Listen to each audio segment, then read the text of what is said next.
Bonjour, je m'appelle Simon Théosamet, je suis physiothérapeute au Centre de médecine sportive de Laval.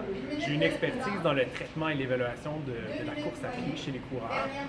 Aujourd'hui, je voulais vous parler des bienfaits de la course à pied et de l'activité physique en général. Premièrement, une première catégorie, on pourrait dire, au niveau des bienfaits, c'est sur la santé mentale, sur la santé psychologique. On sait que la course à pied, ça va réduire notre risque de souffrir d'anxiété, de souffrir de stress. Ça va aussi réduire de façon significative notre risque de souffrir de dépression.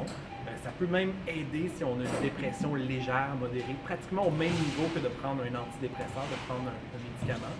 Ça va aussi augmenter notre estime de nous-mêmes, notre sensation de nous sentir bien. En termes de certaines démences, comme par exemple la démence Alzheimer, ça peut même réduire le risque de démence d'Alzheimer de l'ordre jusqu'à même 70-75%, donc c'est très significatif de ce côté-là.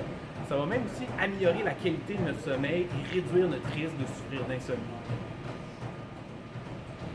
En ce qui concerne certaines maladies chroniques dont plusieurs personnes dans la population en général vont souffrir, on peut penser à la haute pression artérielle, on peut penser au diabète de type 2. La course à pied et l'activité physique en général va réduire notre risque de souffrir de ces pathologies-là chroniques. Ça va aussi réduire notre risque de souffrir de pathologies chroniques pulmonaires, de pathologies cardio-respiratoires.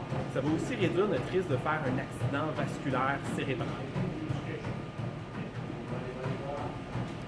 En ce qui concerne aussi certains types de cancers, on sait que l'activité physique et la course à pied vont aider à réduire notre risque relatif de souffrir de certains cancers. Je pense particulièrement au cancer du sein chez les femmes, au cancer du côlon, au cancer de la vessie, au cancer de la prostate chez les hommes.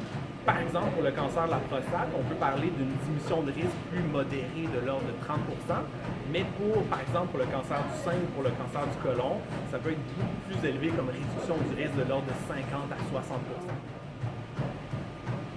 Concernant aussi la santé, on pourrait dire plus la forme physique ou la santé globale, la course à pied et l'activité physique vont avoir beaucoup de bienfaits, beaucoup de bénéfices. Ça va augmenter notre VO2 max et notre capacité maximale à utiliser l'oxygène, donc notre capacité cardio-respiratoire. Ça va augmenter notre densité osseuse, donc parallèlement à ça, ça va réduire notre risque de souffrir d'ostéoporose. On va rendre notre capacité pulmonaire plus performante. Ça va accélérer aussi ou améliorer les processus aérobiques et anaérobiques dans notre corps aussi.